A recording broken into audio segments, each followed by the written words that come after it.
ngắm bình minh trong không gian yên lặng, thật là dễ chịu. Tập thể dục mà cũng được hít gió biển.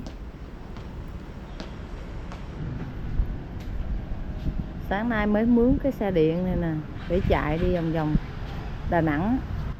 Một tháng là mình trả 1,8 triệu.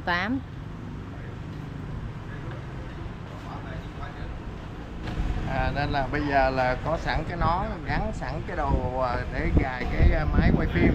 Chút nữa mình sẽ bỏ cái máy quay phim lên đây, mình vừa chạy mình vừa thâu cảnh Đà Nẵng nha. Cát ở bãi biển này đi thật êm chân.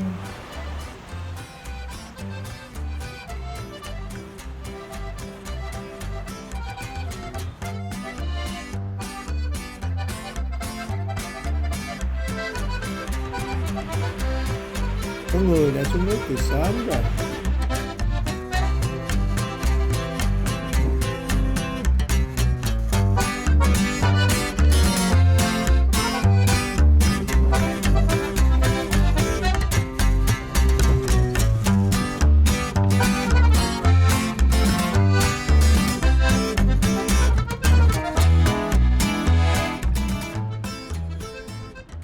Nhìn vui ha. Mai mốt anh sẽ tập chơi cái môn đó.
Em mua gì vậy em?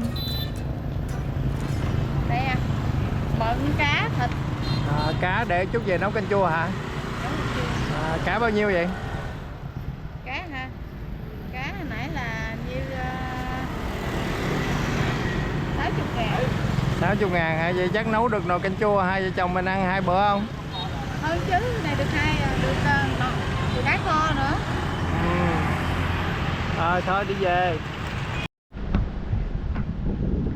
60.000 tiền cá, được 4 khứa.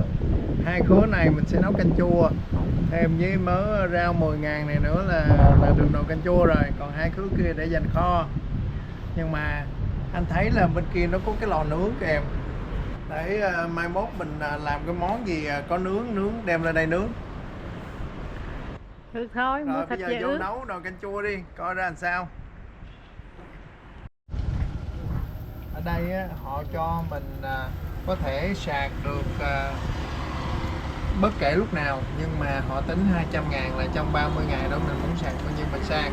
Thì lúc mà cách đây 2 tiếng rưỡi á, là cái bình này được 15%.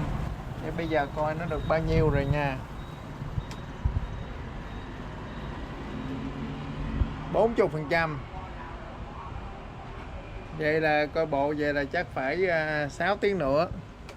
6 tiếng nữa mình quay trở xuống.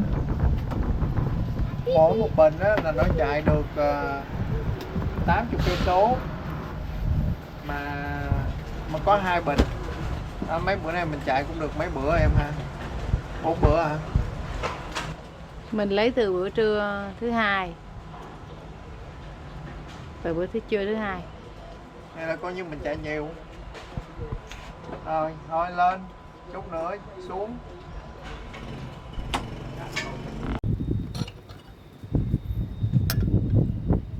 được mấy tô canh giống vậy em? Được 2 lần. Cơm cá kho cũng y vậy, được 2 lần. Nè.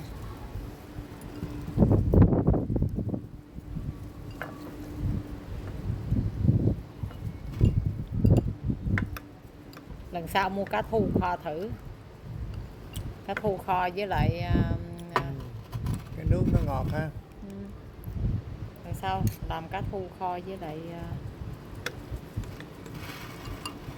thơm. Nè, Dạ. để em chan cho. Nấu bánh tráng này ăn ngon nè. Nước này. Ăn với cái kho hả? Có ăn canh không? Tính cái ăn vô ăn như canh bún. Không, chút nữa ăn bớt này trước đi.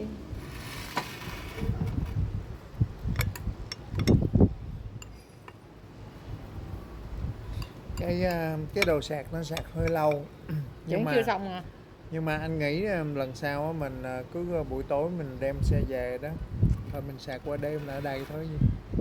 Anh nghĩ mấy ngày mới cần sạc lần mà, đâu có phải sạc mỗi ngày đâu. Tiền mướn triệu 8 cộng thêm 200.000 tiền sạc, vậy là cả 2 triệu, chia ra vậy là khoảng chừng có 2,5 đồng, 2,5 đồng một ngày. Mình muốn lái đi đâu mình lái.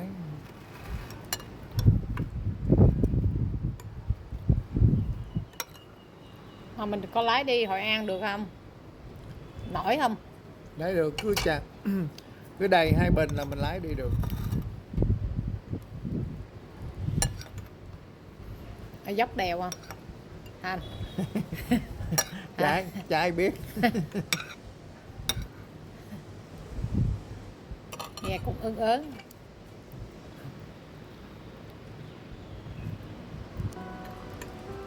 Anh đã đặt một đêm ở Hội An rồi đó, thì đến bữa đó mình chạy lên trển, mình chơi đã đời, xong rồi mình ở đó mình đi chợ đêm nữa. Có chợ đêm à? Rồi mình sẽ nghỉ đêm ở đó, rồi sáng hôm sau chơi thêm mấy tiếng nữa rồi mình đi thăm